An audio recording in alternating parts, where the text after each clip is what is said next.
Et cette association, elle a comme présidente Nicole Maurras, alias Madame Jacques Maurras, ici présente. Un trésorier, André Latil.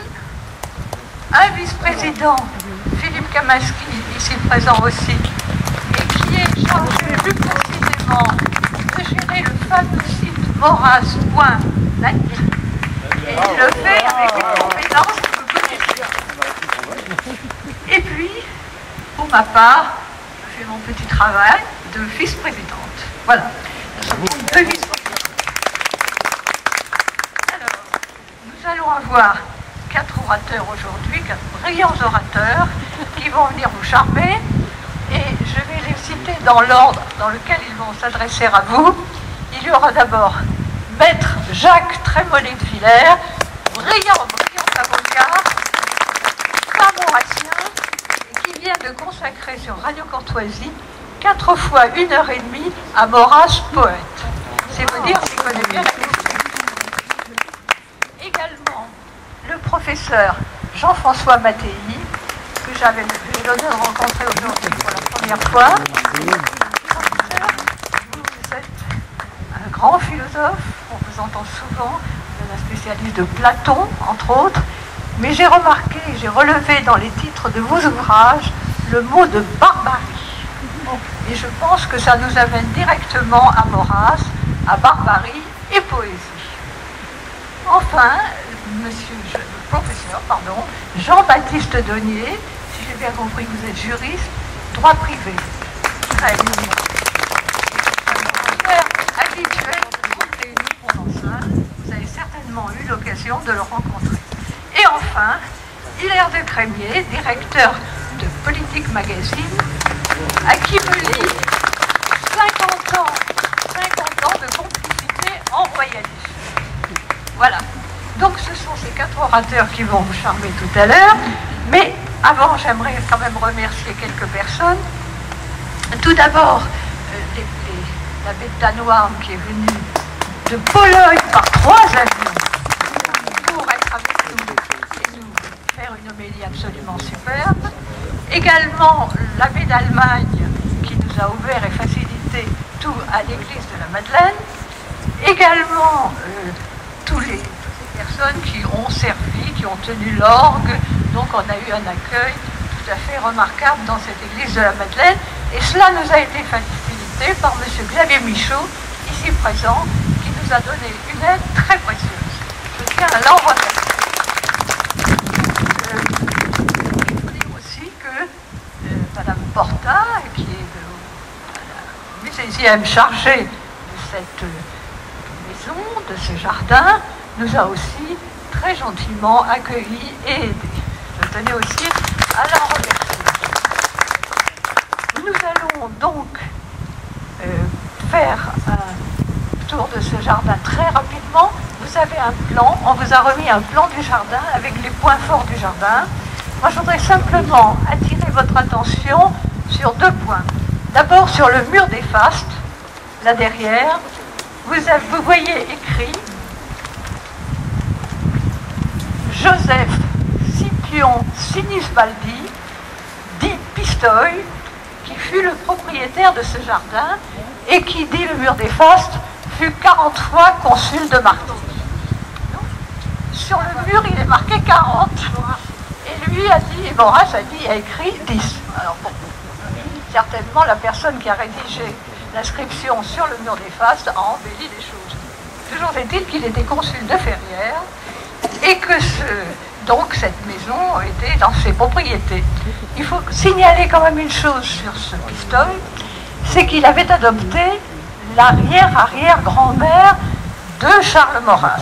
Et c'est ainsi que cette maison, ce jardin, puisque c'était le jardin que Maurras avait choisi, pas la maison, le jardin où il venait jouer enfance, et quelle importance avait à ses yeux ses souvenirs d'enfance, on le voit dans le secret, dans la musique intérieure, et donc ce jardin était absolument magique et béni pour Maurras, et donc il a demandé à sa mère, quand il avait 14 ans, au moment du partage de la succession de sa grand-mère maternelle, succession qui avait attendu 13 ans, de choisir précisément ce jardin et donc la maison, ce qui fut fait. Et donc c'est grâce à ce concile de Martigues que Maurras a eu cette maison et que nous sommes ici aujourd'hui. La deuxième chose que je voudrais vous signaler, c'est qu'il y a une plaque qui célèbre la venue ici de la duchesse de Guise, la femme du prétendant au trône de France, qui est venue ici le 13 juillet 1934. Elle avait comme nous, comme certains d'entre nous, commencé son pèlerinage à Roquefort et elle y avait rendu hommage aux parents de Maurras qu'il avait mis au monde et qu'il avait donné à la France et au roi. C'est ce qu'elle écrit dans une inscription qui est dans le caveau des Maurras à Roquefort. Et ensuite, nous voyons sur cette stèle qu'il est stipulé qu'il y a 100 ans, le prince de Joinville, le grand amiral, enfin le grand navigateur fils de Louis-Philippe, du roi Louis-Philippe, était venu dans ce jardin. Alors, il ne faut pas prendre les 100 ans trop au pied de la lettre, parce qu'en réalité, il serait venu plutôt en 1846, au moment de manœuvres en Méditerranée. Le grand-père de Charles Maurras, donc le commandant Pierre Garnier, qui fut aussi maire de Martigues, avait navigué avec le prince de Joinville, ils étaient très liés, et donc le prince était venu ici faire une visite. Il y a deux membres de la Maison de France. Et dans le mot que vous m'avez envoyé, vous m'avez dit j'aimerais que vous évoquiez votre rencontre personnelle avec l'œuvre de Charles Maurras. Ben, je vais répondre à votre invitation, et excusez-moi si c'est très personnel, mais ici, dans ce jardin qui s'est souvenu, mes 5 arpents de fleurs, de fruits, d'herbes arides, de pins dorés, de cibrés noirs, et ma belle maison que le nuage ne ride, est-il besoin de vous revoir? Dans ce jardin, j'ai vraiment besoin de parler de, non pas d'une œuvre, mais d'un homme, parce que la rencontre pour moi de Charles Maurras, c'est la rencontre d'un homme. J'avais pas tout à fait 14 ans. Et j'étais dans un état de doute, plus que de doute profond, ayant été élevé dans une famille catholique et dans une école catholique.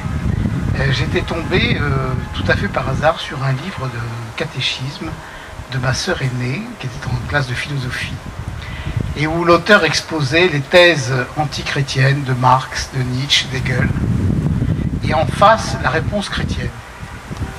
Et la réponse chrétienne me paraissait tellement nulle par rapport à la philosophie de Marx, d'Hegel et de Nietzsche, que je me suis dit, dans un instant de saisissement, qui n'a rien à voir avec la complicité et à la complexité et l'ampleur du mystère maurassien, mais qui, à ma petite échelle, était un mystère personnel, mais c'est pas possible, on m'a raconté n'importe quoi, et je peux pas croire à cette religion qui est un ensemble de rites et de morales qui n'ont aucun lien et aucun fondement rationnel.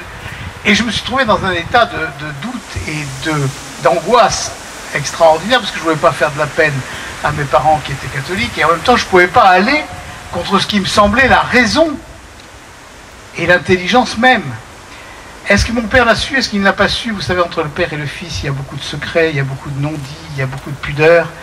Mais simplement, un jour, dans la pièce du 3 de la rue Copernic, qui aujourd'hui est mon bureau, où j'ai la bibliothèque qui était sa bibliothèque, il a pris un livre qui est la Balance intérieure, et il m'a dit, tu devrais lire ça.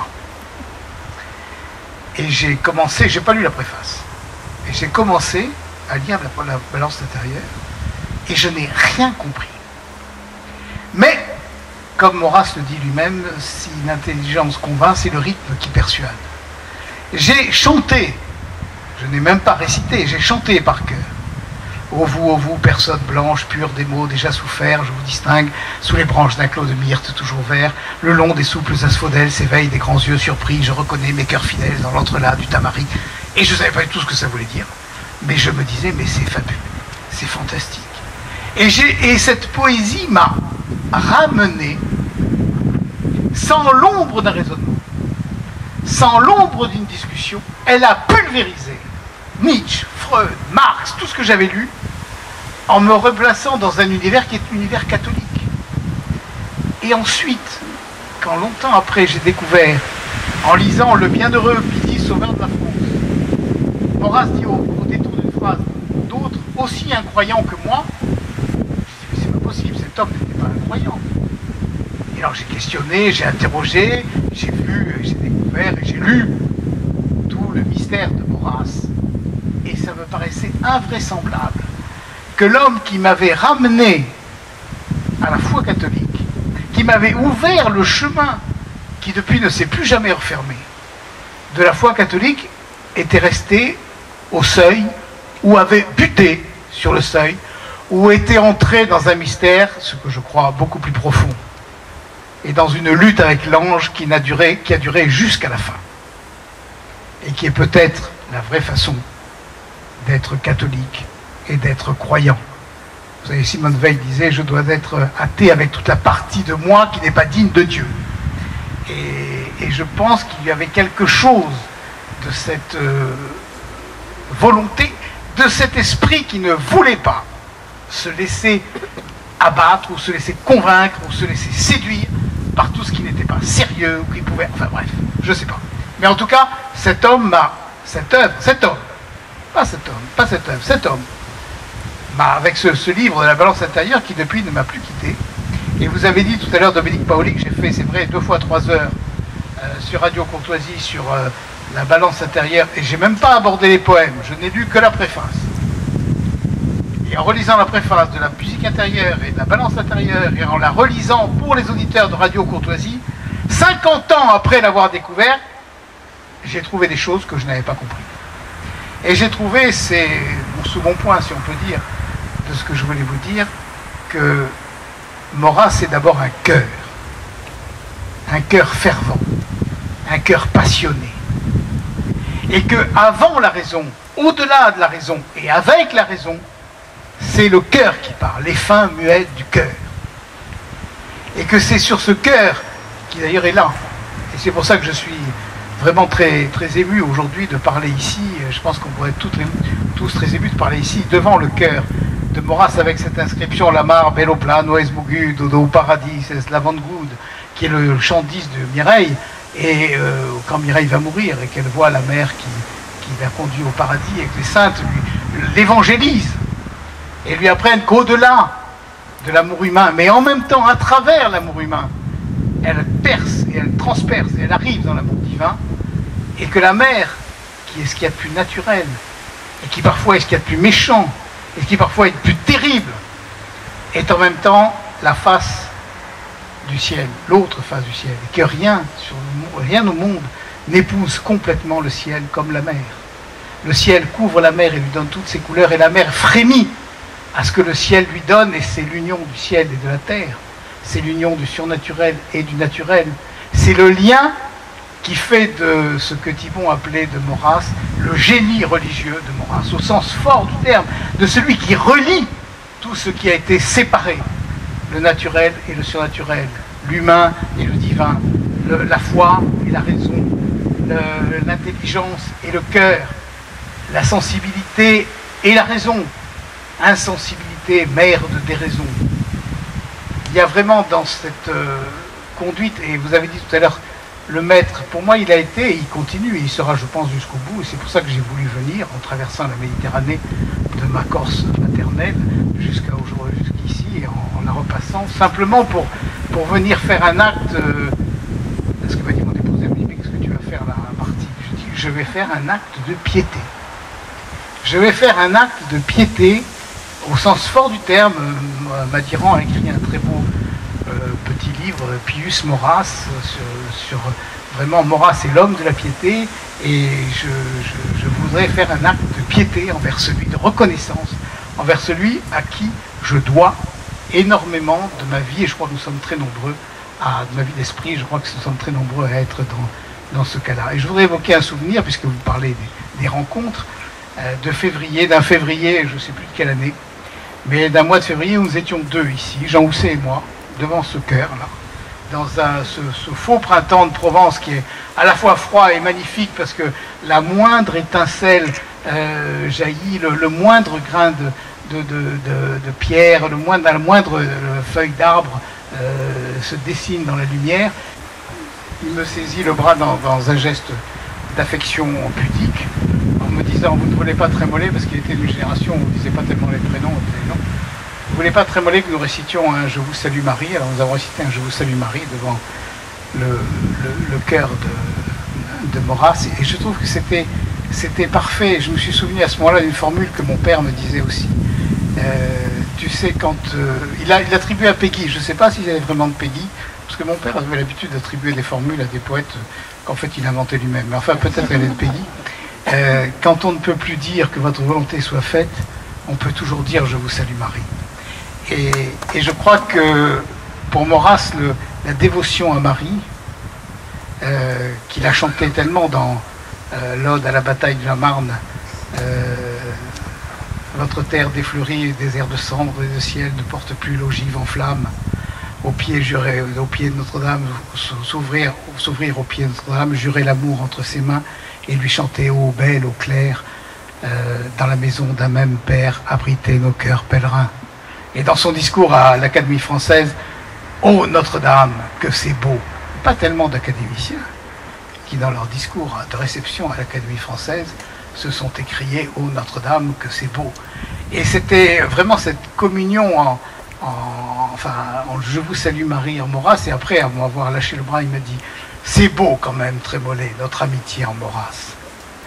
Et cette amitié en Maurras, c'est, je crois, le vrai legs que Maurras a donné à tous ceux qui l'ont suivi, avec des voix qui ne sont pas toujours les mêmes, parce que la pensée est complexe, parce que l'univers est complexe, parce que les temps sont complexes, mais qui a quand même ce lien profond qui n'est pas seulement un lien d'esprit, mais qui est un lien de cœur et qui est vraiment, au sens profond du terme, le lien de l'amitié.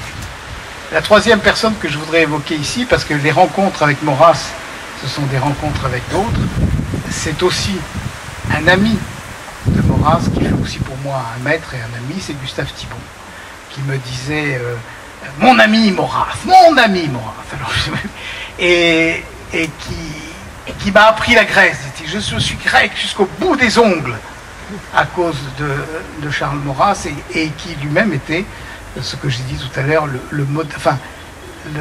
qui avait peut-être le mieux compris ce qu'était le génie religieux de Charles Maurras, et ce qui nous apportait cette notion d'un univers à la fois complet, ordonné et infiniment complexe, infiniment double, infiniment sensible, et dans lequel on ne peut faire ni système, ni même doctrine, mais simplement, je crois, un amour et une ferveur. Pour terminer, je voudrais lire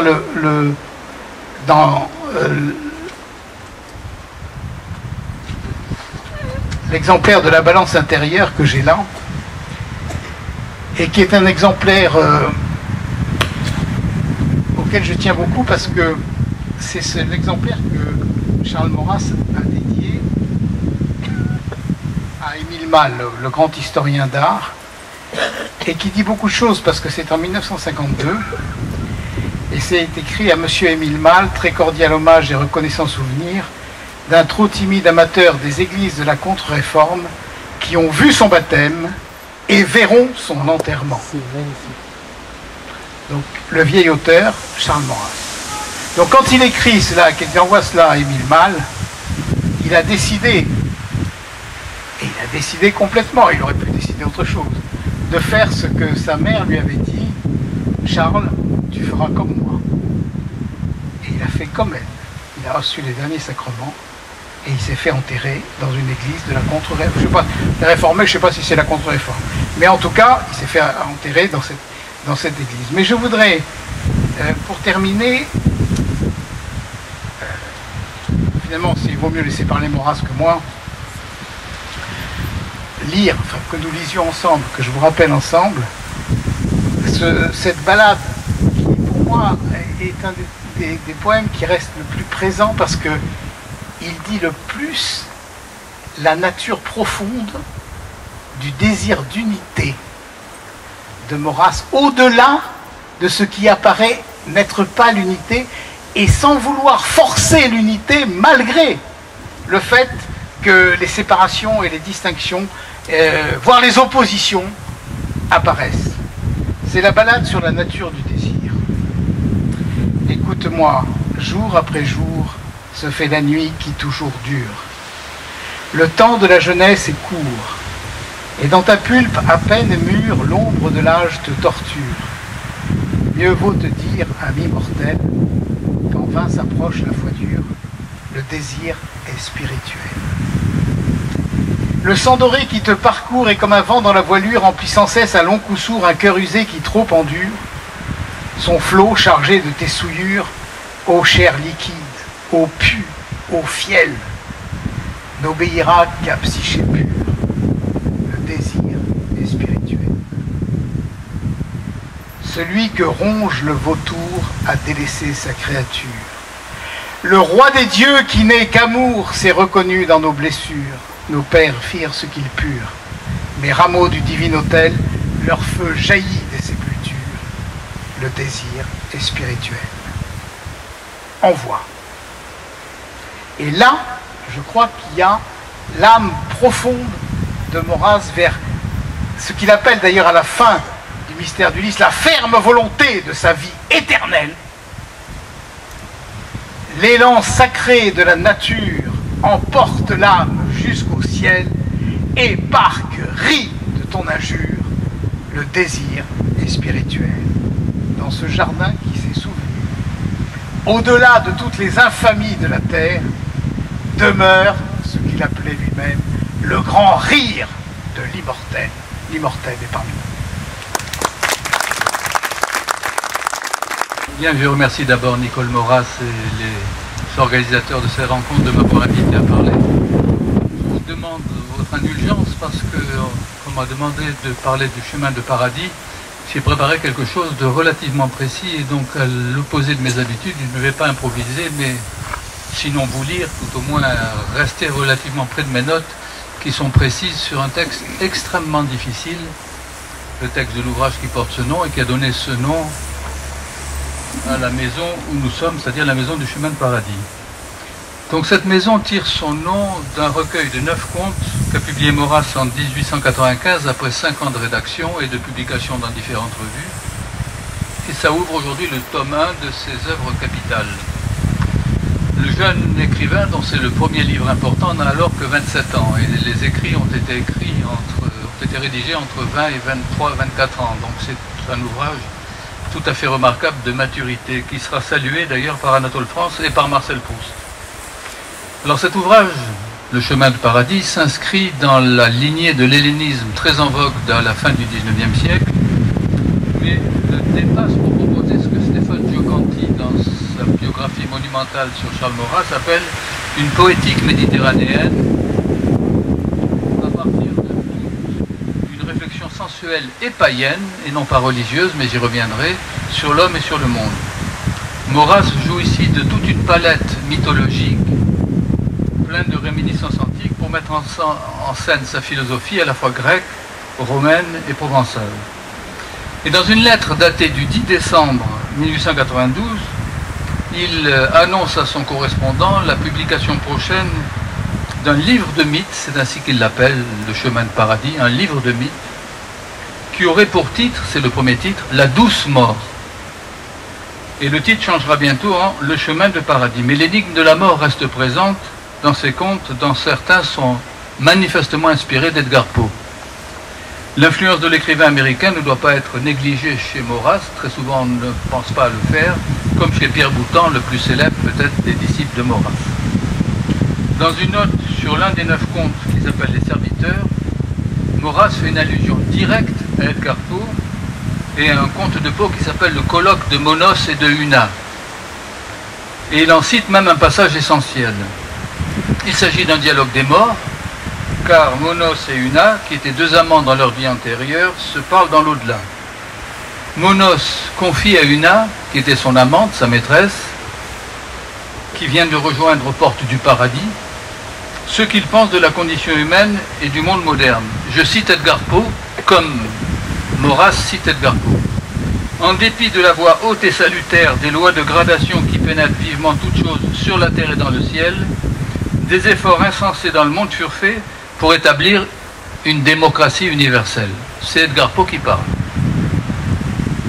On voit que la critique maurassienne de la démocratie commence dans un conte philosophique et s'appuie sur un autre conte de Poe qui a la forme d'un mythe gréco-latin, puisque monos est le terme grec pour désigner l'unité de l'être humain, l'unité disons masculine, puisque le terme monos est au masculin en grec, et una désigne évidemment le mot latin, et non pas le mot grec, qui désigne l'unité de l'humanité, identifiée ici à la femme. Et Maurras, à la suite de Poe, qui était lui-même, bien qu'américain, qui n'a jamais quitté Providence et la région de Boston, fasciné par le milieu méditerranéen et le milieu gréco-romain. Maurras conjoint ici son inspiration méditerranéenne avec une vision métaphysique de la mort sur laquelle je voudrais insister, et sa conception politique de la vie. Vision métaphysique de la mort, conception politique de la vie. Il reprendra d'ailleurs à plusieurs reprises, je parle de Charles Maurras, cette citation de Poe que je viens de vous donner, qui justifie la hiérarchie cosmique, en particulier dans son ouvrage qui s'appelle « Trois idées politiques ».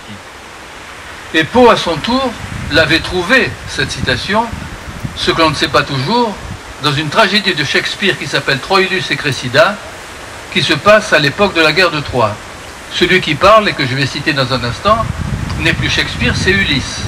Ulysse qui, comme vous le savez, est l'un des héros ou des personnages mythiques de Charles Maurras. Voici ce que dit Ulysse, qui s'adresse aux Grecs ou aux Achéens, pour leur donner leur nom de l'époque, avant l'attaque de la guerre de Troie.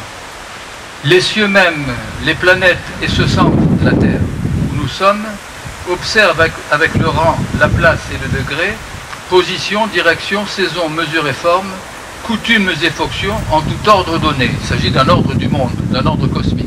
Vous avez ça dans la pièce de Shakespeare, acte 1, scène 3. Autrement dit, pour Shakespeare, dont s'inspire Edgar Poe, dont s'inspire Charles Maurras, et d'autres auteurs que je ne citerai pas, le monde nous oriente vers une hiérarchie des êtres que les hommes devraient suivre selon l'Ulysse de Shakespeare et le Monos d'Edgar Poe dans le colloque de Monos et Una. Et il va de soi que cette inspiration mythique et cosmique convient admirablement aux idées de Charles Maurras. Sa critique de la démocratie, ne l'oubliez pas, vient du fait que la démocratie, pour lui, met en péril l'ordre du monde. Pas simplement l'ordre de la cité, mais l'ordre du monde. Et en même temps, cette critique est liée à sa fascination, en tout cas à l'époque, pour la mort. Le chemin du paradis, je le rappelais pour commencer, devait s'appeler la douce mort. Comment en effet s'engager sur ce chemin de salut qu'est le chemin de paradis, sans passer par les portes de la mort? Un autre conte du même recueil porte comme titre « La bonne mort », non plus la douce mort, mais la bonne mort. Il met en scène un adolescent, Octave, déchiré entre un goût effréné de jouir et un violent appétit de paix religieuse. Et pour se garder d'une mort soudaine qui le condamnerait à l'enfer car il n'aurait pas eu le temps de se confesser et de recevoir l'absolution, Octave se couvre d'un scapulaire de Notre-Dame du Carmel, mais pour éviter précisément l'enfer, il choisira le suicide, première allusion du suicide dans ses contes du chemin de paradis, pour conquérir le paradis.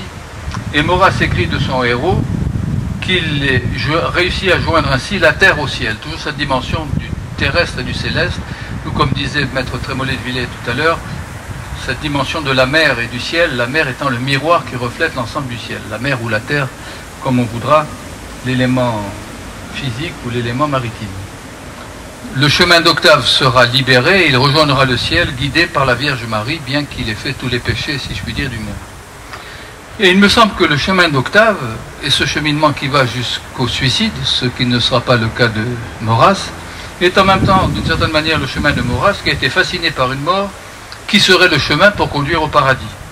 Un suicide analogue dans le même recueil de 9 contes, c'est celui d'Eucher de l'île où nous sommes ici, le pêcheur de Martigues, ou de Mastramel pour donner son nom étymologique, son nom latin à la ville de Martigues, qu'utilise d'ailleurs Maurras, car il appelle Martigues Mastramel et non pas Martigues.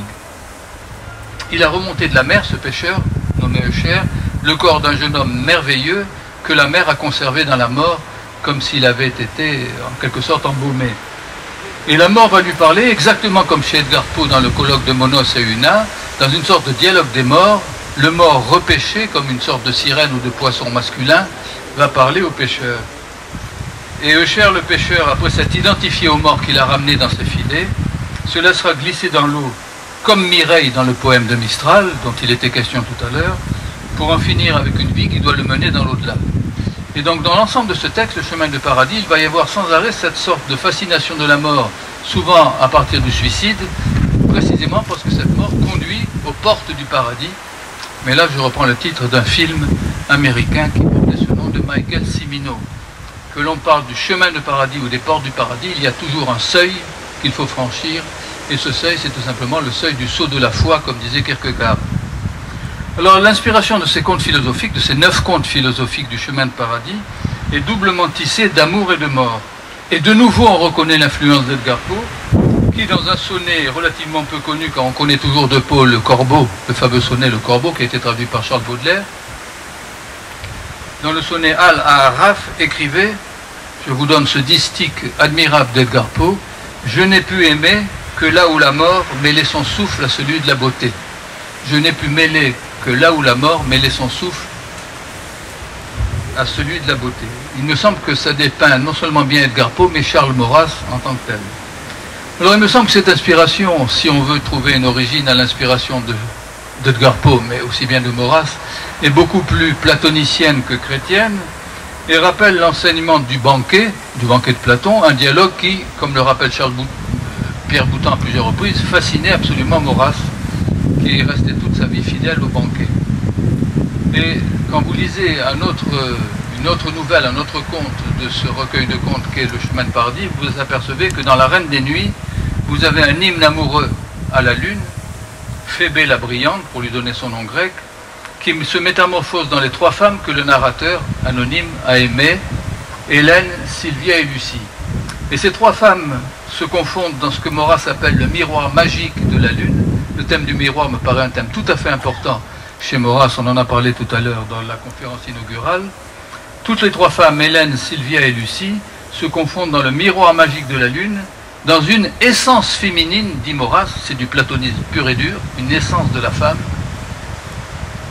qui l'identifie à, de nouveau c'est Maurras qui parle, à l'essence de la beauté, c'est exactement l'expression qu'utilise Platon dans le banquet, à laquelle le narrateur n'abordera qu'en rêve, car il ne peut pas parvenir précisément à ce paradis perdu qu'est l'essence de la femme ou l'essence de la beauté. On peut imaginer l'essence de la Vierge Marie si on veut lui donner une interprétation religieuse, mais le texte ne dit rien de tel. En clair, pour Maurras, comme d'ailleurs pour Socrate, porte-parole de Diotime dans le banquet, de Diotime qui est une médiatrice, exactement comme la Vierge Marie pour les chrétiens, l'élan amoureux vers la beauté suprême passe nécessairement, pour Platon comme pour Maurras, par l'épreuve de la mort, la vie ne pouvant jamais satisfaire cette exigence absolue que recherche l'être humain.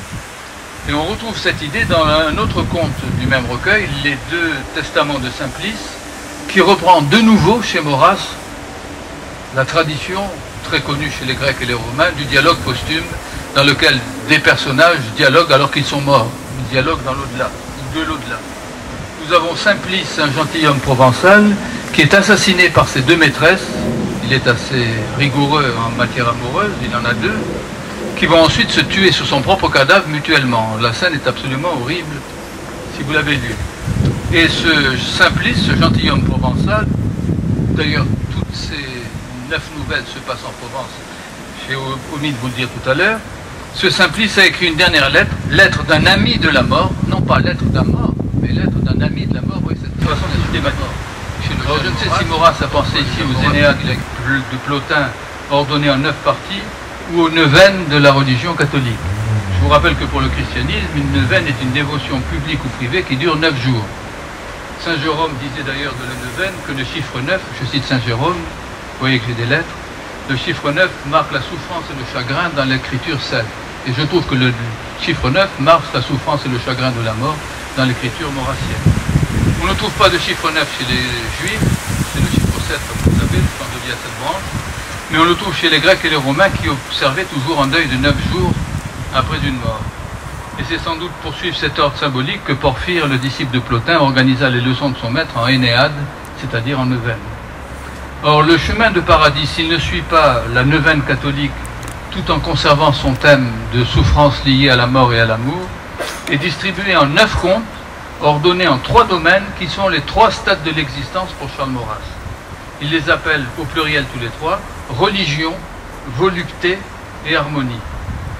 Religion au pluriel, volupté au pluriel, harmonie au pluriel.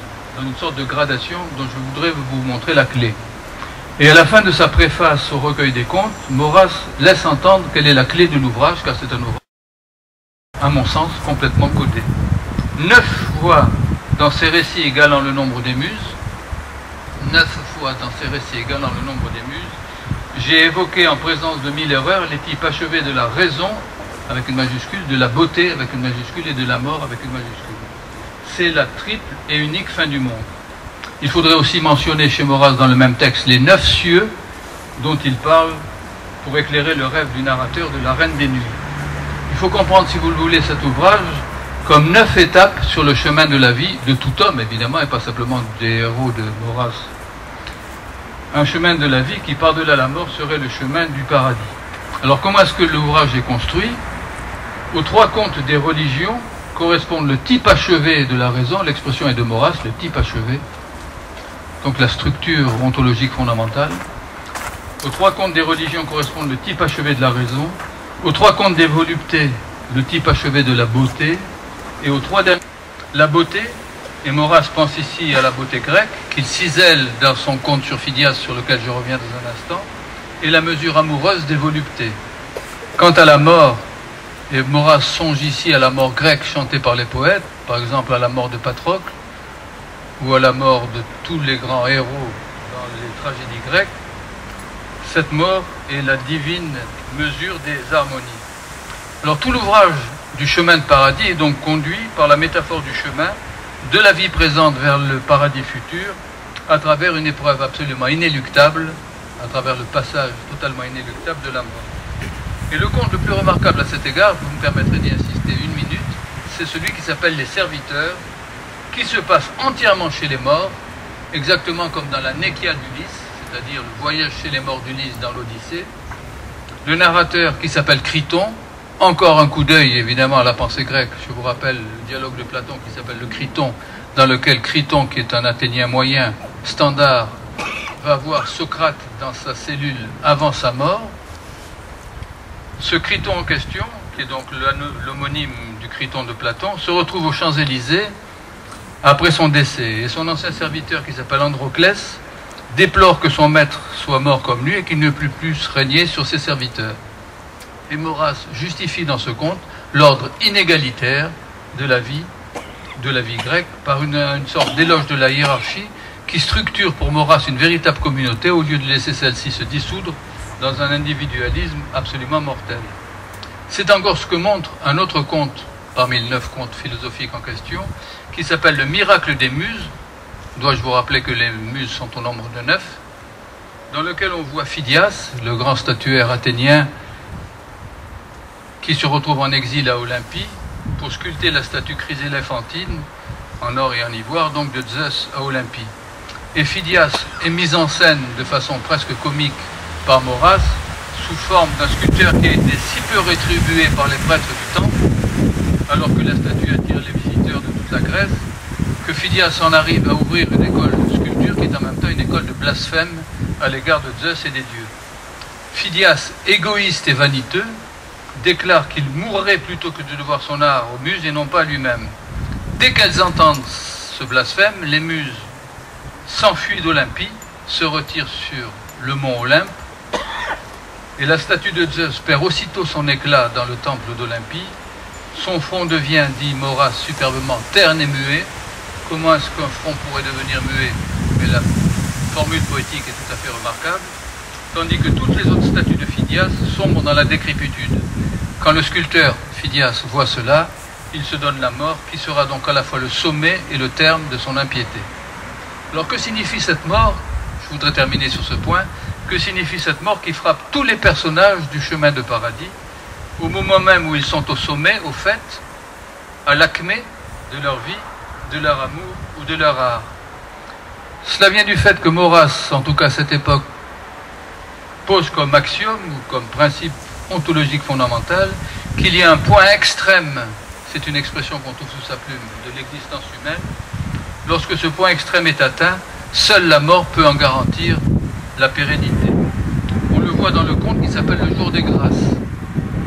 Le vieil euphorion, qui est un philosophe élève de Pythagore et d'Empédocle, excusez du peu, un homme sage donc, tue son esclave Siron.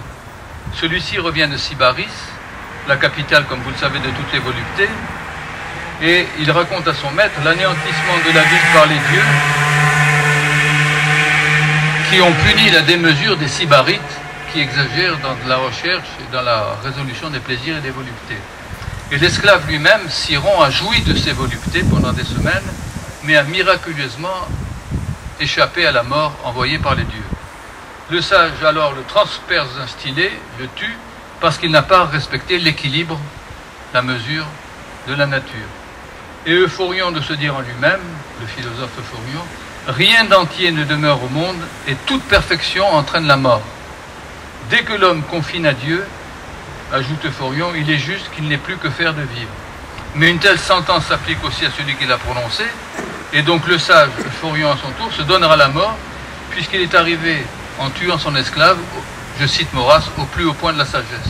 L'esclave est mort parce qu'il était au plus haut point du désir et de la volupté. Euphorion, son maître, se tue parce qu'il est arrivé au plus haut point de la sagesse. Tout le chemin de paradis, et je terminerai sur ce point, est conduit par une esthétique de l'amour et de la mort qui exalte et qui punit à la fois la démesure, l'hubris, pour parler grec, tout en évoquant en contrepoint l'idée classique d'ordre et de mesure. Vous retrouvez encore ce thème de l'hubris et du métrone, de l'hubris et de la diké, de la démesure et de la mesure, et donc du droit, dans la tension constante entre les deux premières parties de ce schéma ternaire, les religions et les voluptés, que le stade supérieur, le troisième terme, des harmonies, ne parvient pas, du moins dans cette vie, à accorder. Autrement dit, la tension entre les voluptés et les religions n'arrive jamais à se détendre et à se fondre dans les harmonies ultimes. C'est ce que laisse entendre la consolation de Trophime, qui appartient aux trois contes du cycle des voluptés. L'action se passe en Arles. Une belle courtisane nommée Myrto, en hommage à la jeune Tarentine morte sous la vague marine d'André Chénier, veut mourir après avoir épuisé toutes les ressources du plaisir. L'évêque Trophime, étranger à la ville d'Arles, accourt pour essayer de la ramener à Dieu. Son nom grec, Trophime, signifie le nourricier. Mais Myrto ne se rend pas à l'enseignement de l'évêque, qui veut la convaincre que, je cite, ce qui doit mourir ne peut persister dans sa forme heureuse, donc il faut arriver à se convertir. Mais en face de Trophime, en face du prêtre catholique, il y a le philosophe Philétas qui défend Myrto en s'appuyant sur la dialectique platonicienne de l'amour. Nous sommes ici très très loin de la religion chrétienne dans ce texte. Qu'est-ce que dit le philosophe grec Philétas? Myrto est monté au plus haut point de l'existence, toujours cette idée d'un point d'acmé, d'un point supérieur de l'existence humaine. Et dans ce cas-là, les arguments de Trophime ne la feront pas redescendre, elle n'a plus besoin de conversion en tant que telle. Quand on est arrivé au plus haut point de l'existence, pour Charles Maurras, on ne peut plus que mourir pour figer en quelque sorte l'existence, son destin, pour reprendre une formule bien connue de Malraux. Le philosophe arlésien défend ici ce qu'il appelle l'ascension dialectique de l'âme ici en l'occurrence d'une courtisane, pour ne pas dire d'une prostituée, au détriment de la conversion chrétienne que le prêtre lui promet. Myrto se laisse donc mourir exactement comme Mireille. Manifestement, Maurras s'est inspiré ici de la poésie de Mistral. Myrto se laisse mourir et la foule arlésienne furieuse mettra à mort le prêtre qui a échoué à la sauver. Pour terminer, je dirais que Maurras laisse à son lecteur le soin de comprendre qu'il est d'autres chemins de paradis que les chemins offerts par la religion. Ne peuvent y accéder que ceux qui ont accédé à un point extrême de perfection, serait-ce dans les voluptés, au-delà duquel l'homme n'attend plus que la mort. C'est la leçon du dernier des 9 contes des chemins de paradis, qui s'appelle « Discours à la louange de la double vertu de la mer ». Sous une épigraphe de Frédéric Mistral, extraite effectivement de Mirail lors de la mort de la jeune Provençale, on trouve cette phrase de Mistral « La mer, belle plaine agitée, et l'avenue du paradis ». C'est à partir de ce vers que Maurras a eu l'idée d'appeler son ouvrage « Le chemin et non plus l'avenue du paradis ». Maurras rappelle que c'est un chemin étroit qui conduit les hommes à leur terme, tout en leur signifiant à quel point ils seront toujours. Je laisse la parole pour terminer. Les hommes seront toujours inégaux à leurs espérances. Merci de votre attention. ce qui n'a pas en soi grand intérêt. Je préférerais donc, pour poursuivre un petit peu ce qui a été dit jusqu'à présent, vous dire en quelques mots très rapidement ce qu'un modeste professeur de droit peut devoir aujourd'hui à la pensée de Charles Maurras. Et ce faisant, je vous parlerai peut-être davantage de la mer que du ciel, mais après tout, on le sait, la mer reflète le ciel, cela a été très bien rappelé depuis tout à l'heure. Je vous demanderai donc de me pardonner, de nous ramener un petit peu à des réalités un petit peu plus temporelles, un petit peu plus mortelles aussi, pour vous dire donc ce que la pensée juridique doit aujourd'hui à Charles Maurras, ou plus exactement ce qu'elle pourrait, ce qu'elle gagnerait à trouver dans l'œuvre de Charles Maurras. Cela peut paraître en soi un petit peu étrange, voire incongru, parce que Maurras n'aimait pas beaucoup les abstractions juridiques. Et de ce point de vue-là, il avait, je crois, entièrement raison. Il n'aimait pas les abstractions juridiques, mais en revanche, il apporte beaucoup à une pensée juridique qui, justement, est en train de mourir de ces abstractions.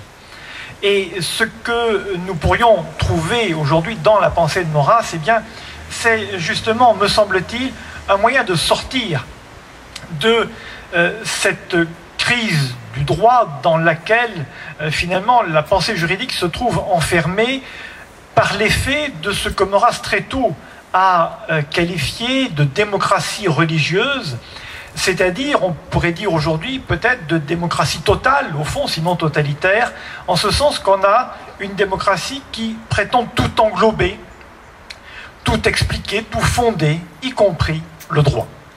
Et le droit n'est pas à l'aise dans cette tentative de l'englober dans cette espèce de tout que serait la démocratie moderne.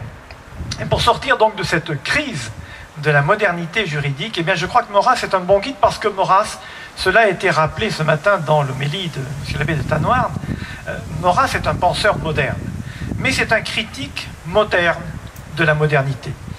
Et c'est le point sur lequel je voudrais peut-être insister plus particulièrement aujourd'hui, à savoir que Maurras représente, je crois, l'autre versant de la modernité, l'autre modernité possible, au fond. Une modernité qui, finalement, considère que, un petit peu à la suite de la pensée de ce philosophe napolitain que Pierre Boutan, disciple préféré de Maurras, a remis à l'honneur très largement, et qui était Jean-Baptiste Vico, Maurras s'inscrit dans cette lignée qui considère au fond que, on ne peut connaître véritablement que ce que l'on a fait. Et ce que l'homme a fait depuis qu'il est homme, eh bien, ce sont des cités. Et dans ces cités, on trouve toujours du pouvoir et du droit. Et cette articulation, cette relation entre le pouvoir et le droit, me semble être l'un des apports essentiels de Maurras à ce que pourrait être une pensée juridique renouvelée qui sortirait justement de cette crise de la modernité juridique.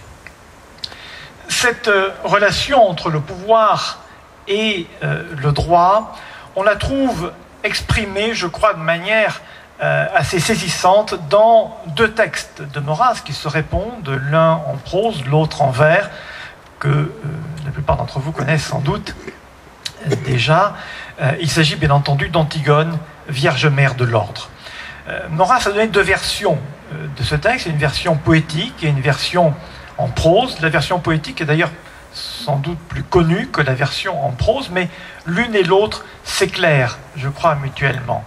Et dans cette méditation sur le vieux mythe d'Antigone, eh bien, Maurras a cette formule qui, je crois, synthétise très justement l'état actuel de notre modernité lorsqu'il parle de Créon, l'usurpateur, celui qui a pris le pouvoir, qui s'est emparé du pouvoir dans la cité, et qu'il le qualifie de faux maître affublé des oripeaux du droit. Le faux maître, car il a travesti le pouvoir en s'en emparant de manière illégitime, Et ce faux maître, il est affublé des oripeaux du droit, de la dépouille du droit, d'un droit complètement mort, figé, mais qu'il l'utilise au fond comme seul fondement de son pouvoir usurpé. Et on a bien là le drame, au fond, de notre société actuelle, dans laquelle on a un pouvoir, au fond, usurpé, mais qui prétend se justifier par le droit et qui prétend, par la même occasion et par le même mouvement, justifier lui-même le droit et en être le seul et unique fondement. Ce faux maître affublé des oripeaux du droit, il est qualifié dans le texte en prose de Maurras d'anarchiste. Et cela peut beaucoup étonner, a beaucoup étonné des lecteurs de Maurras qui sont surpris de lire sous sa plume que pour lui, l'anarchiste, c'est Créon. L'anarchiste, c'est Créon. Cette phrase va surprendre notamment Georges Steiner, qui l'évoque dans ses Antigones. Eh bien, cette phrase est pourtant, me semble-t-il, la réponse dans le texte en prose au vers que je viens de vous citer, qui évoque Créon, ce faux maître affublé des oripeaux du droit. L'anarchiste, c'est Créon. Pourquoi? Eh bien, parce que, d'abord, son pouvoir est privé de pouvoir. C'est un pouvoir sans pouvoir qu'il exerce, c'est un pouvoir délégitimé qui ne peut rien contre la parole d'Antigone. Finalement, le pouvoir de Créon s'arrête à la limite de la parole d'Antigone. Et c'est bien là la marque, le signe de cette impuissance du pouvoir. Cette impuissance d'un pouvoir coupé de sa racine et de ce qui en fait la légitimité. C'est en ce sens-là, d'abord, que Créon est l'anarchiste. Celui qui, au fond, n'a pas de pouvoir alors qu'il prétend s'en emparer, et qu'il prétend s'en emparer d'ailleurs pour le bien de la cité. Mais il y a, je crois, un autre sens de l'anarchisme de Créon, c'est que le pouvoir de Créon, ce pouvoir coupé de toute légitimité, eh bien ce pouvoir, il s'autodétruit lui-même. Il s'autodétruit parce qu'il n'est plus fondé justement sur ce qui en constituerait la raison d'être et en même temps le point d'appui. Il s'autodétruit, et c'est justement parce qu'il s'autodétruit qu'il est impuissant. Il est impuissant face à la parole d'Antigone qui ne fait que rappeler ces lois non écrites qu'elle évoque et qui sont la justification d'un acte tout simple, d'un acte qui consiste à donner une sépulture à un mort.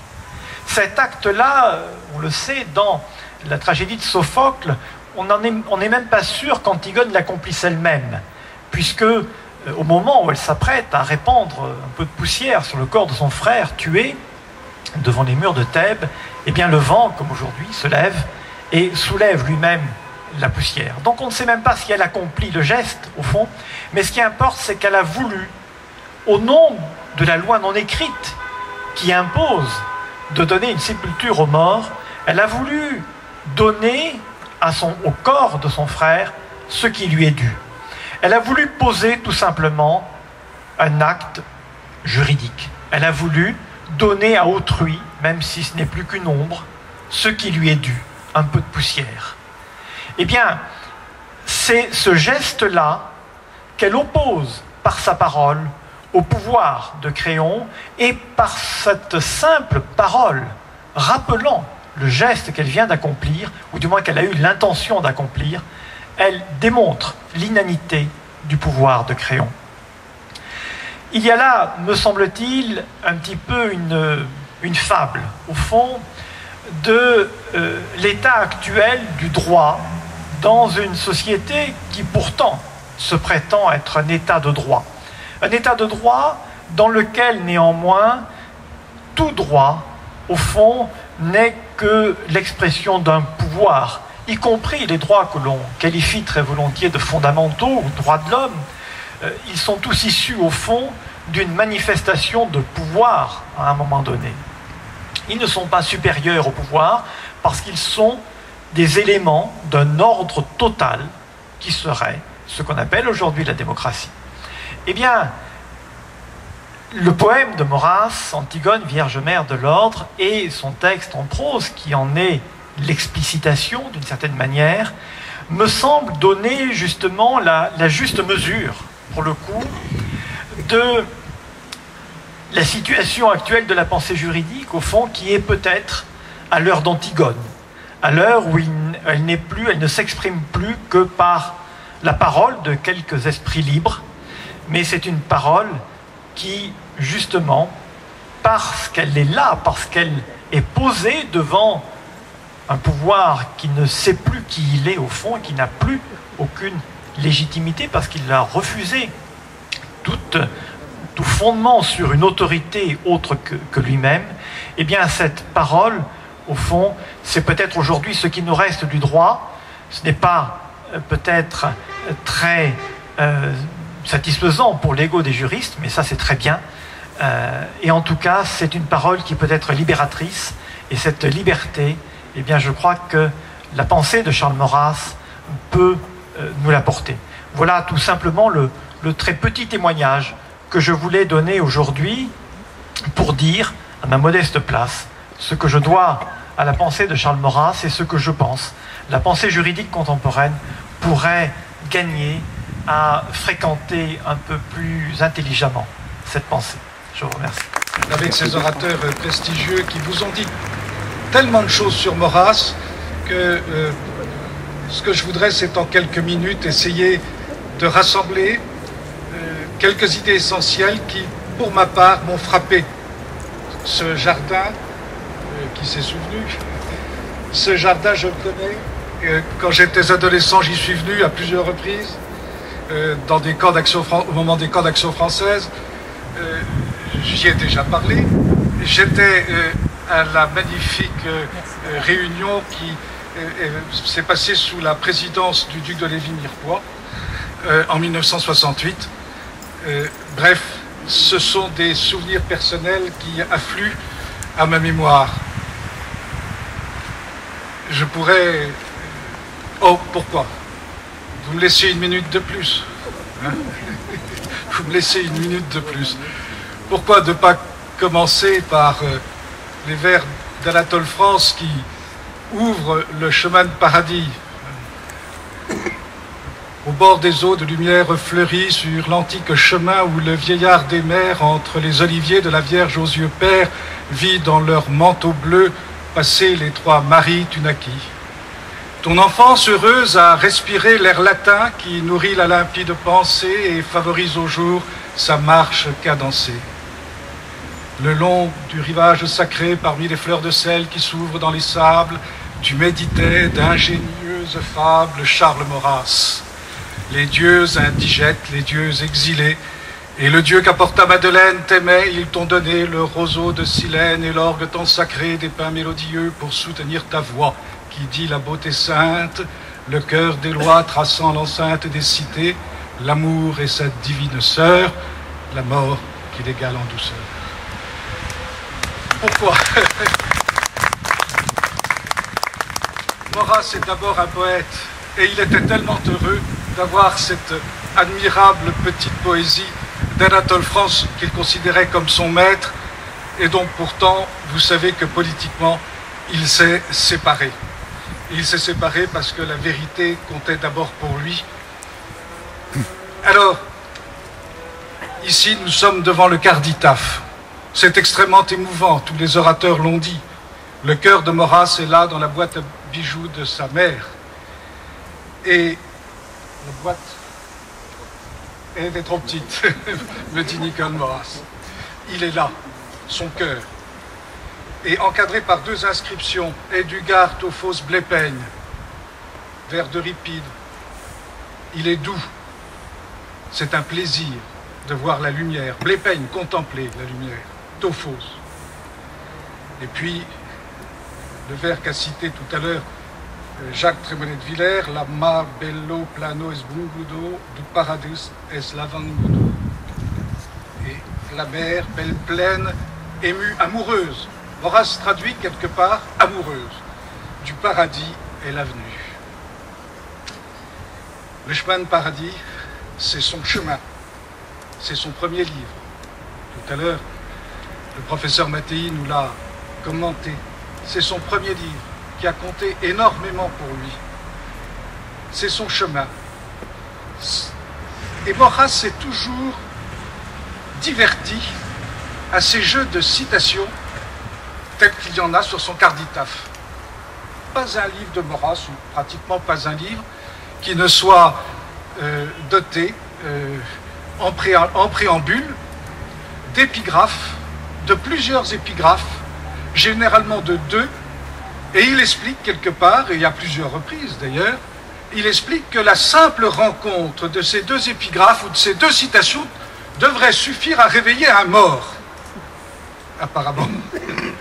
Les morts ne se sont pas réveillés, bien sûr, nous sommes là, mais il espérait que peut-être, dans l'intelligence française, il y aurait un écho à ce qu'il voulait faire passer comme leçon. C'est ici, dans cette double inscription, peut-être la clé du mystère de sa vie, ce qu'il a vécu, ce qu'il a enseigné, ce qu'il a fait comprendre, ou plutôt ce qu'il a voulu faire comprendre. Quelques mots, c'est très simple. Voir, voir, contempler, répète. Comprendre, aimer. Jacques Trémollet a tout dit sur la question. Aimer. Comprendre pour aimer. Et on peut inverser. C'est mieux aimer de façon à mieux contempler, à mieux comprendre, à mieux voir. Et quand vous lisez la poésie de Maurras, où se trouve son secret, quand vous lisez ses textes les plus profonds, l'amitié de Platon, que vous évoquiez tout à l'heure, Jean-François Mattei, vous retrouvez constamment ces mots de myste, de mystère, de mystérieux, qui riment très généralement avec Dieu, soit au pluriel, soit au singulier. Et l'adjectif qui revient le plus souvent, c'est peut-être le mot divin. Comme disait tout à l'heure l'abbé de Tanoirne, c'est quand même un drôle d'incroyant. Cet adjectif divin emplit la poésie de Maurras et son œuvre, y compris son œuvre prosaïque. Quelques mots. L'amour. Qu'est-ce que stigmatise Maurras? Peut-être même déjà dès ce chemin de paradis, en tous les cas dans les Amants de Venise. C'est ce qu'il appelle cet indigne amour de l'amour qui tue l'amour. On n'aime pas pour aimer, on aime pour comprendre, on aime pour connaître, et on connaît pour aimer. Et c'est la grande leçon qu'il tire des amours tout à fait immodérés de Musset et de Sand. J'aime et je veux souffrir, j'aime et je veux mourir, j'aime. Et dans un baiser, je donne mon génie. Très bien, dit Maurras, en réalité, le génie de Musset s'est stérilisé dans cet indigne amour de l'amour. L'amitié de Platon. Oui, Maurras est un admirateur de Platon. Et lorsqu'il paraphrase le banquet, en quelques mots, il se met à la place de Platon et il poursuit le dialogue à la manière de Socrate et il dit « Amour de qui? Amour de quoi ?» L'amour se définit par son objet. Et vous retrouvez cela dans la préface du Dilemme de Marc Sangnier, qui est peut-être une des œuvres majeures de Charles Maurras, et peut-être la phrase la plus importante de la préface, c'est quand il explique, dans le fond, ce qui pourrait être sa philosophie et sa théologie. Dieu est tout amour, écrit Maurras. Que serait devenu le monde si, inversant la formule, on eût tiré de là que tout amour est Dieu? C'est prodigieux, tout est dit. Et je crois que là se tient le fond du mystère de Maurras. Vous parliez tout à l'heure, Jean-François Mattei, du discours à la louange de la double vertu de la mer. Elle se trouve, qui est le 9e conte du chemin de paradis, et qui se trouve précédé d'épigraphes, et là elles sont 3. Elles ne sont pas 2. En fait, dans la version initiale, il n'y en avait que 2. Mais quand il a réédité, malgré les interdits qui sont parus sur ce livre, il a tenu à en mettre 3. Et les 3, c'est Ariston Men Udor, qui est le début d'une pitique de Pindare. La meilleure chose, c'est la mer, c'est l'eau. C'est la mer, c'est la contemplation du ciel, parce que dans l'eau, il y a tout qui se retrouve, la contemplation et l'amour. Et puis, cette citation de Léonard de Vinci, l'amour est d'autant plus ardent que la connaissance est plus certaine. Vraiment, il y a de quoi réveiller un mort. Si vous voulez aimer, il faut connaître. Et si vous voulez connaître, il faut aimer. Et je vais vous dire la raison pour laquelle on ne connaît pas Maurras, c'est parce que d'abord et préalablement, on le hait. Et donc, il est interdit de le comprendre. Et c'est ce qui fait que notre maître passe inaperçu jusqu'au jour où sa merveilleuse intelligence, qui est toute dédiée à l'amour, arrivera à triompher. Et évidemment, comme troisième épigraphe, il y a cette même citation des vers de Mistral, la mer, belle plaine amoureuse, du paradis est la venue. Cela veut tout dire. Il parle à une belle femme. Cette femme est la plus intelligente qui soit. Elle classe toute la beauté de l'univers. Au cap incomparable, sans nous être aimés, nous nous sommes compris, et sans avoir osé descendre jusqu'à la version déclarée, nous avons reconnu la différence de nos cœurs. Je suis revenu seul pour songer à vous, mon ami. Peut-être vous en souvient-il, et les escadres couronnées de musiques et de lumières vivent-elles encore, magnifiques et paisibles sur l'onde de vos pensées, comme elles allaient cette nuit au balancement de la mer. Jamais on n'a écrit une langue pareille. Quand Maurras se disait le disciple d'Anatole France et de Barrès, c'est ce qu'il met dans sa postface. En réalité, il rend hommage à des maîtres qu'il dépasse amplement, par une magnificence de style qui couvre une richesse de pensée insondable. Et cette belle femme se trouve confrontée à cette question cruelle que quelques sophistes de ses instituteurs lui a glissée au fond de l'âme, c'est qu'il y aurait une antinomie entre l'amour et l'intelligence. Et le sage, dont on peut penser que c'est Maurras parce que c'est un des 3 contes qui terminent chacun les trois parties du chemin de paradis, c'est un conte « je ». Maurras dit « je ». Je l'ai cité tout à l'heure. Et il est là, et il essaye de persuader cette femme en lui montrant, quoi donc, la mer, que la mer lui donne une leçon inverse, et que plus elle contemple le ciel, plus elle réfléchit les clartés du soleil, et plus elle chasse la brume et les ténèbres, plus elle est généreuse, et plus elle est capable d'amour, et plus elle est capable de fécondité. C'est une leçon extraordinaire, et qui se termine, car tous les contes de Maurras se terminent. Salut, force divine et divine compréhension, fait qu'il ne nous soit point d'idée qui ne développe un amour généreux, ni non plus de désir qui n'engendre de la lumière. C'est dans cet hymne. Et un peu plus loin, rien ne pourra m'ôter de l'esprit que vous ne soyez faite pour réaliser quelque part ce glorieux mystère de l'intellection dans l'amour. Le mystère de l'intellection dans l'amour. Comprendre pour aimer, aimer pour comprendre. Toute la clé de la pensée et de la vie de Maurras se trouve là. Vous le retrouverez sous une forme extraordinaire dans le monde Saturne, quand ensemble avec une femme, Marie-Thérèse, Guillaume Messimine, qui peut être l'allégorie de quelques femmes qu'il a connues, ils œuvrent ensemble à une œuvre pour exalter les 1000 ans de poésie française, et dans ce travail de connaissance et de compréhension, l'amour entre les deux personnes ne cesse de croître et d'augmenter, et finalement se termine là.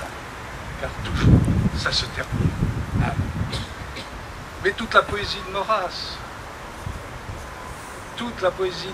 est marquée par cet esprit d'amour et de connaissance. Je ne redirai plus à vos pieds ma détresse, en voici le soupir, ô mon unique Dieu. vous ma force, vous ma faiblesse, vos regards éloignés brûlent comme du feu. Mon malheur est venu d'avoir aimé votre âme, plus que tous vos parfums, mieux que votre beauté. Comme vous en doutiez, dure argile de femme, sachez que votre esclave est dans ma volonté, c'est moi qui ne veux plus bannir une chimère de ce cœur mâle et doux que vous exténuez. Je ne choisis, je ne préfère que la cruelle part que vous m'attribuez. Ma raison n'aspira qu'à votre essence pure. Ma raison n'aspira qu'à votre essence pure. Bref, et ça se termine mal, mais aux mesures de la plainte, sentez que l'espérance a bien quitté mon cœur, sa fausse joie est plus qu'éteinte dans l'unité de ma douleur. Mais il croit à quelque chose au-delà.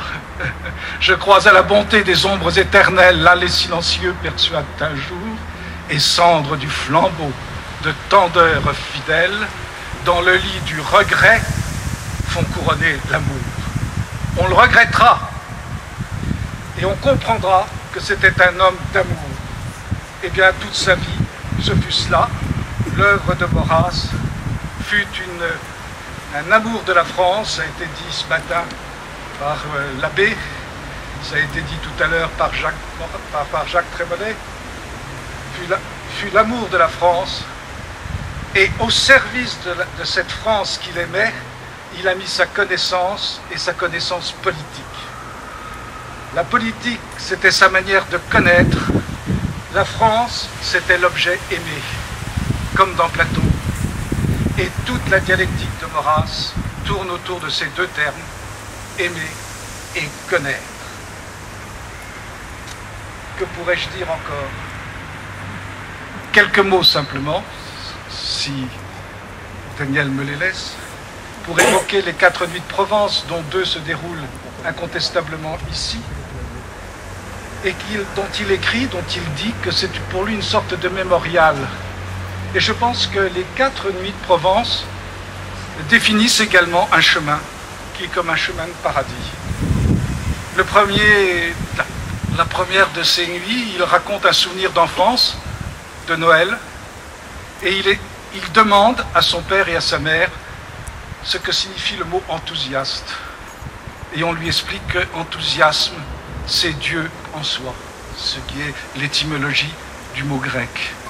Et on lui dit, on essaye de faire comprendre à l'enfant que quand il a récité sa prière du soir et sa prière du matin, il en est d'autant plus heureux, il est d'autant plus gentil avec tout le monde, avec Sophie, avec la bonne, avec la chatte et avec les chiens. La deuxième, donc d'abord ce mystère du catholicisme fondamental. La deuxième nuit, c'est la nuit étoilée et le mystère du paganisme. Le voici transpercé à l'âge de 6 ans par cette vision des étoiles lors d'un déplacement, d'un pèlerinage à la Sainte-Baume, et sa vieille servante, Sophie, la charmante Sophie, pour le rassurer et le réconforter, lui met un grain de sel sur sa poitrine. Et Maurras montre là son attachement à tout le mystère de l'homme, qui n'est pas simplement chrétien, qui n'est pas simplement dévoué aux divinités, mais qui est aussi dévoué à un certain ordre cosmique qui fait que le grain de sel a aussi son importance. La troisième des nuits a été évoquée ce matin par l'abbé de Tanoirne. C'est la réflexion de ce mois, c'est d'ailleurs pas une nuit, c'est un récit de longue méditation sur son moi enfantin, qui aurait pu devenir un horrible moi, dit-il, un moi suffisant, un moi arrogant, et il se trouve que dans cette nuit du Telonnais que vous évoquiez ce matin, monsieur l'abbé, que dans cette nuit du Telonnais, il a mis ce moi en comparaison avec l'ordre du monde. Et la sagesse lui est revenue. Son moi personnel, son moi social, a compris qu'il y avait autre chose au-delà de lui-même. Et il s'est tiré des bas-fonds. Ces bas-fonds, ce sont les lieux où l'on contracte comme une maladie l'habitude et le goût de se tenir pour mesure de soi et pour soleil du monde. Le soleil est là-haut, que nous ne créons pas, mot créé, ni ses sœurs les étoiles. C'est à nous de régler au céleste cadran, comme au pas de nos idées mères, la démarche de notre cœur et de notre corps. Et cela va, il le dit, il l'écrit, jusqu'à l'épreuve qui définit et jusqu'au sacrifice qui régénère. La quatrième nuit, eh bien c'est la tempête qu'il affronte là, sur l'étang de Berre, et il est le capitaine qui sauve son frère et le petit camarade au milieu de la tempête. Il tient la barque, il veut la tenir et il ne sait comment il est sauvé, mais il a rempli son devoir. Et il est fier, et il peut rentrer à la maison. Eh bien, toute la vie de Maurras, c'est cela.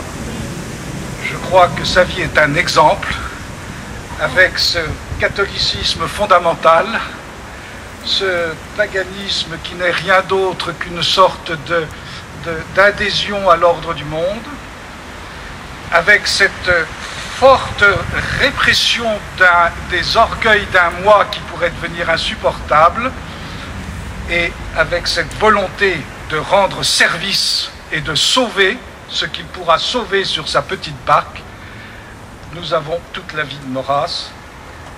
Il a aimé, il a connu au-delà de lui-même, et il a, je pense, aujourd'hui, là où il repose, la lumière de la connaissance et la lumière de l'amour. Il a rencontré enfin celle qu'il définit sous un mode allégorique, la mère amoureuse et savante. Maurras, c'est un mystère de l'intellection dans l'amour. Votre cœur irrité, ô maître, est aujourd'hui satisfait, et pour reprendre un de vos vers, et vous ne cessez pas d'aimer et de connaître.